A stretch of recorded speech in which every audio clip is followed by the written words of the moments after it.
Hello. Can everyone hear me okay?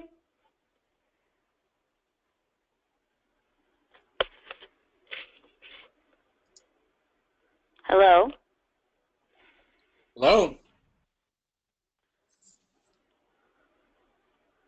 I see we have 4 attendees on the call. Can everyone hear me okay? Looks like the other attendees have their mics muted, so they might not be able to respond.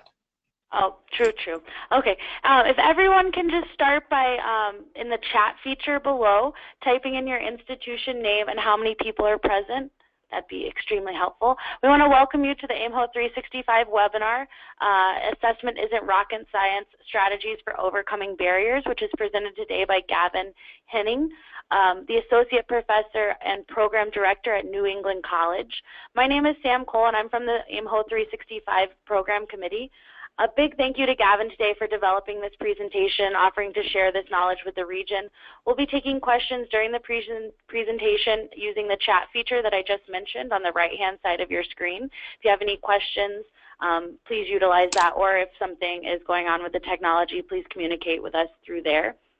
If everyone logged in, like I said, can test the chat feature by typing in your campus name as well as how many attendees are viewing with you today. This webinar will be recorded and uploaded to the AIMHO 365 YouTube page. The link is available through the aimho.org website if you would like to view it later, or if you have other colleagues that are not available at this time. Please be checking the aimho.org website often for future webinars, as we submit webinar proposals are also through that page. There's a link that you can go to if you have an idea for a program you'd like to submit as a webinar. At the end of this webinar, there'll be a short survey. If you have time and don't mind filling it out, it would be greatly appreciated. Again, a huge thank you to our presenter today, Gavin from New England College. Gavin, we're all yours. Great, thank you. So welcome everybody, thanks for joining us. I just want to tell you a little bit about myself so you can kind of have a sense of what I bring to this, this presentation today. Now I'm in my 5th year as a full-time faculty member, but before that I spent 20 years in higher education administration, and like many of you here will be watching it on YouTube, I started out in residential life and housing. Worked as a residence hall director, did some summer housing stuff, and that kind of was the beginning of my career, probably the best foundation for my student affairs work that I could have ever done. And during my work in residential life, I really got interested in this idea of assessment, and how do we measure and evaluate our programs and services. Particularly, how do we use that information to demonstrate how we're impacting student learning and development. And as I'll talk about in a few minutes, more and more focus on higher education is about doing, trying to demonstrate of our programs and services, and even our individual one-on-one contact with students, and how that impacts and benefits their student learning. And so that's kind of what I'm bringing to the table today, and so hopefully that will be useful information. So I wouldn't be a good assessment role model if I didn't provide some learning outcomes for our webinar today. So really my hope is at the end of this session you'll be able to describe assessment in an easy to understand way, outline the basic steps of the assessment cycle, identify some common obstacles to assessment and how to overcome those. So really not a huge agenda for today, but some really good foundational pieces that are useful for anybody working in the field in student affairs or in higher education. So what's going on in the nation? And so more and more we're hearing about employers are saying that graduates don't have the skills or knowledge to be successful in their careers. AAC&U, the Association for American Colleges and Universities, actually does a survey every couple of years, and they're finding this out that the employers are saying we want students and graduates with skills in a lot of different areas, such as critical thinking, teamwork, communication skills, problem solving, and for some reason our students don't have those. And so we have to figure out a way, how do we help foster that? A number of stakeholders, from students, parents, local legislators, and other policymakers want to know, what is the return on investment of higher education? With tuition and fees going up almost as more as $75,000, what is going back to the people that are putting into that? Either taxpayer dollars, parental dollars, or even students' dollars themselves, as well as their time. On my campus, and I'm sure it's the same on your campus, we do not have enough financial resources. So we're being asked to do more with less. So how do we use those resources the best we can?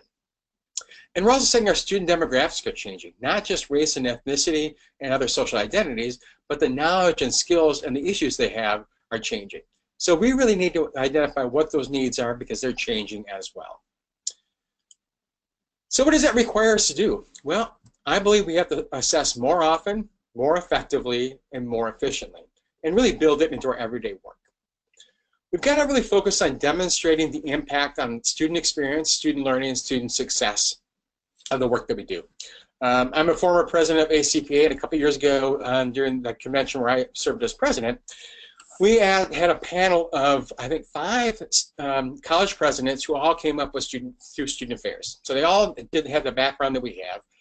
And the moderator's final question to all these folks were, what's the one piece of information you'd want to share with people working in student affairs? What's the most important thing they need to worry about?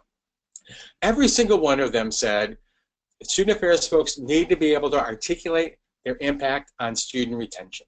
In other words, student success. And if you look at any of the theories out there, most of the impact for student retention comes from the stuff that we do outside the classroom.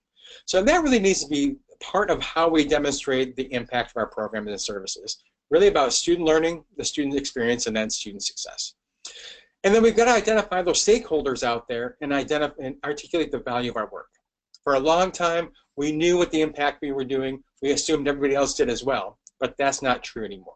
So we really need some evidence to demonstrate that value. So what really is assessment?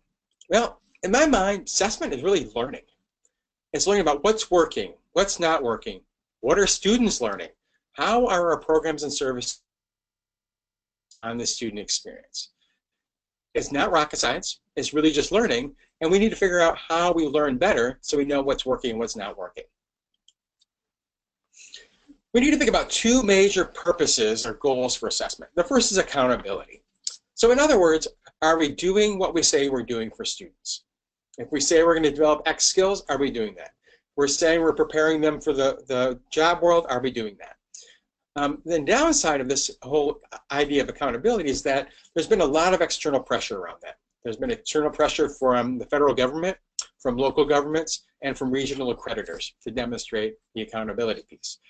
And I think if we did a better job demonstrating our own accountability and be able to articulate the impact that we're having, there'd be less external accountability.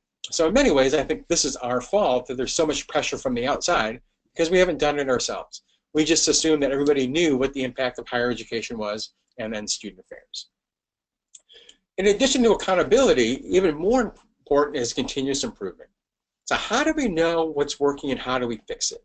And actually, right now, almost all the regional accreditors are focusing more now on the improvement piece of it than on the accountability element of higher education.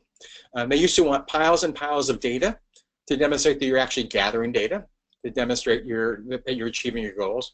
Now they want to know what changes are you making? How are you making improvements? How are you gathering data to know what's working and what's not working? And then how do you actually make that change? So we really need to be thinking about how do we demonstrate that we're achieving our goals, and how do we gather information so we know how to improve. And so I really think we need to consider assessment not an activity, but a state of mind. So how do we build it into everyday work? So it's not just something we do at the end of a program or service. So we provide a program around the residence halls, we need to assess it. We just go through room draw, we need to assess it. We need to put up a new residence hall, we need to assess if that meets the needs. We've really got to think about assessment from the very beginning. And how do we incorporate assessment into our daily practice to a point where it becomes unconscious? We're not even thinking about it, and we just do it. So we get there by using what we call an assessment cycle. And this is my favorite, which I've adapted from Linda Susky, and I like it because it's basic. Just 4 steps. Everything we do around assessment has to be based on these 4 steps. And as you notice, it's actually more about a process than an actual activity or exercise you go through. Linda says you have to identify your outcomes. So what do you want to accomplish? Do you want to help students be able to live with each other? Do you want them to learn how to live with people different than themselves? Do you want them to develop oral communication skills? Do you want them to develop teamwork skills? Do you want them to develop leadership skills? Do you want to decrease the alcohol use on campus? Do you want to increase the percentage of students who are getting vaccinations? It doesn't necessarily matter what the outcomes are. They could be learning or development outcomes or other outcomes, but we need to think about what that is. All of that is couched within the mission and the purpose of the department, the division, and the institution. Once we identify the outcomes and what we want to accomplish, we need to develop the strategies that help us get there. So what do we know what works? So if we want to decrease the alcohol use on campus, what does research suggest works for that? What does the literature say? What have other institutions found as effective? So it's really key to look at the current research and literature when you're developing these strategies, not just brainstorming what you think might work. There's a whole foundation of information that can be useful for identifying strategies. Then we get to the third step, whereas what most people think is assessment, gathering and interpreting the evidence. And as I mentioned, you've got to gather data to know, first of all, did you achieve your outcomes? Or second, did the strategy you use get there? And if not, how can you make those improvements? And so you really have to gather data for both of those elements. And then you've got to analyze that data and interpret it, making sense of it. What does it mean? What can we take away from this? And then the fourth step, what people call closing the loop, is how do you make improvements? Now that you know what you need to do to fix, can you actually fix it? And so these four steps together are a basic assessment cycle, and what people sometimes call backwards design. Think about what do you want to accomplish, and then work backwards to figure out how you're going to get there. So think about assessment as a process, not necessarily an activity. So even though it's not rocket science, there's still a lot of challenges. So folks, when I talk to folks doing assessment, a lot of them say, it's really just like pushing that boulder up the hill, and right when I think I get it to the top, it starts rolling back. And particularly in residential life and housing, there's a lot going on. When I was a hall director, I remember working 50, 60, 70 hours a week because it really was a 24/7 job. So how do you build in assessment to all of that so you can actually figure out what's working and how to make improvements and ultimately do the best? Well, the first step is identifying the four main barriers to assessment. Now, I've been doing assessment work now since the late 90s, and every time I talk with folks about challenges, these are the things that come up most often, what I call the 4 T's: training and tools. Let's focus on time first. Time is probably our most precious commodity in higher education. We've been asking to do more with less, and it usually means packing more into the time that we have. Now, some of us maybe might love our profession, but love our career, but we still have other responsibilities, family, friends, other things we want to do in life. How do we balance all of this together while still making time for assessment? Well, first, you have to think about assessment as an investment.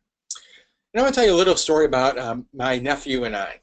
And so we were at this, at a Chuck E. Cheese type place where they had one of those basketball games. And I'm sure you're familiar with them. There's a little basketball hoop, probably about 10 feet away. There's some netting on the side. And the goal is to shoot as many basketballs as you can and actually get them into the hoop within a minute. And sometimes, what some of these contraptions will have, you'll be racing against the clock, but there'll also be somebody next to you competing as well. So you're trying to beat the person next to you as well as the clock. And so I was playing with my nephew a couple summers ago, and my goal really was to beat him because I like winning. And so I started playing this game, and the first thing I did was I was just throwing up the ball towards the net as quickly as possible, not even looking at the net, just grabbing the ball and throwing it up.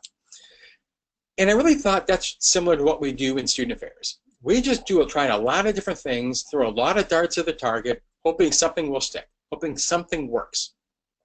Well, I think we need to take a step back and take a few moments to do some assessment. And so I practiced this the second game when I was playing with my nephew. First thing I noticed is that the basketball wasn't fully inflated. So I knew that would have an impact. So I shot one of the balls up, it hit the backboard and just dropped because there was no bounce to it. And then I tried to shoot it and it hit the rim. It really bounced right straight down. And so I realized that I got to shoot the ball very differently. I tried a bank shot above the rim, same thing. The ball just dropped down, but since there was no bounce, it just hit the rim and rolled off. And what I realized is that I needed to get a swish. I needed to shoot the ball and get it straight through the hoop without touching the rim or touching the backboard, and that's the only way I could get it in. So I took a few minutes to do some assessment. I was more intentional in the strategies I was using to get the ball in the hoop. And lo and behold, I got a better score. Not only did I get a better score, and I made more baskets in that time frame than I did the previous game, but more importantly, I did it with less time. I now had about 50 seconds to do that rather than a minute, and I actually got more baskets in. And so we really need to think about assessment as an investment. Don't make an excuse that we don't have enough time. Figure out ways to make time to do this, because it's going to save resources on the back end. And it's going to make us be more effective as well. So think about assessment as an investment. And also think about it as an activity. Think about something that we need to embed in our practice. Think about everything we do. We should have outcomes for that. If we're doing a program in the residence halls on safe sex, what are our outcomes? If we're having a program on developing leadership, what is our outcome? If we're having a team builder and icebreaker, what is our outcome? Very specifically. And then once we know what our outcomes are, we can think through what are the strategies and what information do I need to know to determine if I have achieved that outcome. So this all really should be a process that we build into our everyday work, so it's really not an add-on to everything else we're doing. CATS, Classroom Assessment Techniques. If you have not heard of these, I'd encourage you to Google this. Again, it's Classroom Assessment Techniques. And this is actually a list of 50 very easy to use assessment methods that were originally developed for college classrooms. But when you take a look at them, we can probably use about, I think, probably 35 to 40 of them within the work we're doing in student affairs. I'll give you a couple examples. One is a 1-minute paper. And so ask students in a minute or maybe close to a minute what they learned from a program. So rather than sending a survey after a program's done, hand out an index card at the end, and on one side have them write 3 to 5 things they learned. You can have them talk about how they're going to use their information outside the classroom. How does this information, what they learned in this program, relate to their major? Things like that. Help them make connections. And the other thing what I have them do is what's called the muddiest point. I have them flip over the index card and ask them, what's confusing? What's unclear? And if I have an opportunity to review those while I'm still with the group, I can actually answer some of those questions and clarify some of those pieces. And those 2 assessment methods help me do 2 different things. So the 1-minute paper helps me understand, did I achieve my goals? Did I achieve the outcomes I had set for whatever that activity was? So it gives me some summative assessment information. And then the other piece about what was confusing helps me understand, how do I make some improvements in that program or that activity? Because something didn't stick well. So how do I actually make that change? So there are, like I said, 35 or 40 other classroom assessment techniques that you can use pretty easily, a lot easier to use than surveys, to give you some information pretty quickly about, are you achieving outcomes and how do you make some improvements. Talent. So a lot of folks say, I've never been trained in this, I don't know how to do this. I think assessment really just statistics, it's research. It's none of that. Everybody has the ability to do this. We just have to think about it as not being as complex as physics. It really is simply about being intentional. What do you want to accomplish? How are you going to get there? How do you know if you achieved your outcome? How do you know how to make improvements? And once you gather that data, make change. The most important thing I ever learned about working in the Department of Residential Life at the University of New Hampshire as a hall director was intentionality. And that's all assessment is. Just being intentional with what you want to accomplish and how you're going to get there. And I also talk about the doable ideal continuum. So we have to think about assessment on this continuum. Doable is what we do all the time. We make snap judgments based on little information or non-systematic information. And then there's some assessment which I call ideal, which might be termed research with a capital R by our faculty colleagues, where we try to control all the variables to quote unquote prove that something has fostered learning. Well, assessment can be anywhere on this continuum. And I'll give you a residential life example. So as a residence hall director, one of the responsibilities is to provide social programming. So if I think about, if I'm a hall director and I'm in my building and I'm thinking about some kind of social program to do this weekend, I could randomly survey all the students in the building, or I could talk to a handful of them and say, so what should we do on Friday night? And then students may say, well, let's do some kind of game, we'll watch a movie, let's watch Red Sox or whatever game, hockey or or baseball or WNBA, whatever kind of athletic event is on. And when I think about what the implications of that are, so if people say, let's watch a baseball game, I'll order some pizza, get some soda. Worst thing that's going to happen, students will come down, grab the food, and leave. And in some ways, that's really not bad, because if they're going to go out drinking afterwards, having some food in their stomach is probably a good thing. But really, the implications are, I'm going to maybe waste $100. Not a big deal. Now, if I'm going to build a new residence hall, I'm not just going to talk to 10 people. I'm going to gather data in a lot of different ways. I'll probably do a survey of campus constituents, find out what should be in that building. Should there be just residence halls? And if so, what's the formation of those? Should they be suites? Should they be pods? How big should the pods be? Should there be faculty offices? If so, how many? Should there be classrooms? How many? Should there be a lecture hall, a dining hall, snack shop? I'd have to gather data from a lot of places. I'd probably talk to colleagues who've recently built residence halls and ask them, what are the challenges? How did you go through this process?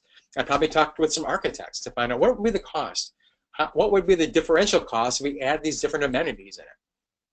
I would gather data from a lot more places, so I'd be more on the ideal end of the continuum, because the implications from the data are bigger.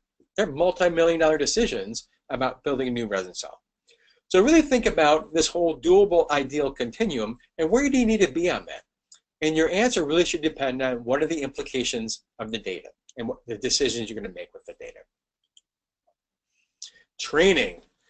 So people say, I want to learn more. How do I do that? Well, fortunately, there are a lot more resources today than we've ever had in the past. Lots and lots of conferences. Late last week, NASPA had their Assessment and Persistence Conference in Orlando. And actually starting today is the ACPA Assessment Institute, which is taking place in Costa Mesa, California.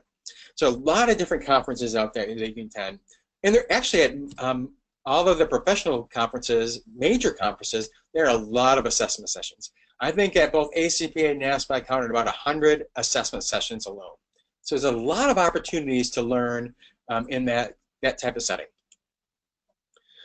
Student Affairs Assessment Leaders, which is an organization of people that are interested in divisional student affairs assessment, has actually created a free online class in collaboration with Colorado State University. It's not a webinar, it's actually a class. And this is free. So this might be something that folks want to participate in. And then a COOI, which I'm sure many of you are members of, have a housing assessment program. And I was fortunate to be involved in the development of this a number of years ago. And there are really 3 online modules to learn about how to do assessment. It's self-paced, you go at your own speed, and you kind of work by yourself. So there are pros and cons to that, but you get to go through as quickly as you want. So that's another way to gather some information. You even train yourself. And if you like reading, lots of books out there. In the last year and a half, 4 new books alone have come out in student affairs assessment. When I started doing this work in 1997, there was 1 book. The next book came out in 2001, and then the 3rd book came out in 2004. So the books were coming out very, very slowly. Now there are more than ever, and all of them added some great information to doing this.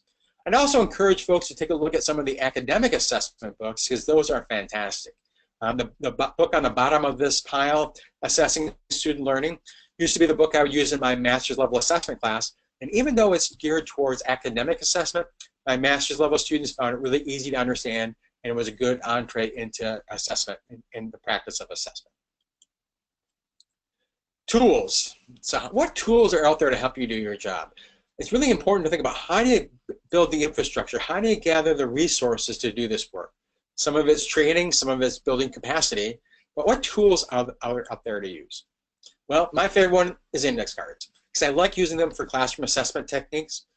I could even use them in one-on-one conversations. If I meet with a student about a conduct issue, I may ask them to write a summary of our meeting. I may have them identify what are the action steps they're going to take next. And the great thing is, I can then use these index cards as artifacts. And I don't have to actually do the assessment now. I could actually gather all of these and take a look at them later and create some themes through the index cards. So I always have a few packs around, because you never know when you're going to use them. I was with a colleague in South Africa just a week and a half ago doing some training with a bunch of institutions, and she and I used index cards about 5 different times in 2 days to gather some formative feedback from the participants. It was a great way to gather some information. And a colleague of mine mentioned this whole idea of some of these 1-minute papers and similar assessment methods as reflection traps. And what the benefit of that I really like is that these are assessment methods that promote learning as well as give you assessment data. It forces students to stop even for a minute or two to think through what they learned through an activity or a service or what they just talked about. And this will actually help solidify what they've learned based on some of the learning theory we know about. So index cards, simple, easy, great tool to use. If you're more into the electronic data gathering, there are a lot of options out there as well. I'm a big fan of Google Forms because it's free, easy to create quick and easy surveys if you need to. There's some other online tools that are used in the classroom setting, similar to clickers. One's called Kahoot, which is really more of a game setup. Students actually type in their a username. There are 4 multiple choice questions that come up. Students answer the questions. And so this is great if you want to test some knowledge. Socrative is similar. It's another way to gather some information from people, multiple choice questions, yes, no, some open-ended. Then Poll Everywhere is fantastic because it also provides some open-ended questions. And so after each one of these questions are answered, whatever the results are posted on the screen that's being used. The great thing about Poll Everywhere, if you use an open-ended question, actually there are word clouds that show so people can actually see both what words are being used or what phrases were being used, but also as the size gets bigger, that means more and more people have said that. So fantastic tools. Kahoot and Socrative are pretty inexpensive. Google Forms is free. Poll Everywhere has a free version, but there's really not a lot of functionality in that for larger groups, but it may work for small groups. And the premium version is kind of expensive, but you might be able to get a premium version as a department. Now, if you want to get into some analysis, so you're looking at data in bigger groups, maybe entire residence halls, entire residence hall systems, there are a lot of tools out there. Excel provides probably some good basic information, quantitative data in a lot of different ways. It's free, so this might be the best option. But there's a tool called SPSS for quantitative analysis. There's a tool called R, which is a free online open source quantitative analysis tool. Then there's some qualitative analysis tools, NVivo, Atlas TI, and Max QDA, which do help you do some thematic analysis. A lot of these have some very inexpensive student rates or inexpensive short-term rates. Your institution may even have institutional licenses to some of these, so check that out. And then there are also some bigger, what I call assessment management tools. So how do you actually gather data over long terms and map them to outcomes, divisional goals, things like that? So Weave Online, LiveText, Chuckleware, Campus Labs, all of them provide the opportunity to gather some data on a bigger picture and do some mapping and make some higher level decisions based on that information. Again, the point is really thinking about what are those 4 barriers to assessment: time, talent, training, and tools, and how do you overcome those? I've given you a few strategies. There might be some other ones that you can be able to think about. Brainstorm with your colleagues and peers at other institutions and think about how you can overcome these barriers, because they should not be so substantial that you can't do assessment. And really think about the 2 major takeaways. Assessment is learning. It's really figuring out what's working, what's not working, how do you make improvement. It isn't rocket science. And consider how can you make assessment an activity, or make it a state of mind, not just an activity. So you build it into your everyday work and embed it. Now, if you can think about those 2 things, you're way ahead of a lot of people doing this work. And I think you'll enjoy it more as you continue to do more assessment. So that's my thoughts on assessment right now, and it's assessment as not being rocket science. I think we do have some opportunity for some questions from folks on the panel. So I'm not sure if they can do it verbally, but if not, we can actually, if people want to type in questions into the chat box or the question box, I'm happy to respond to those verbally.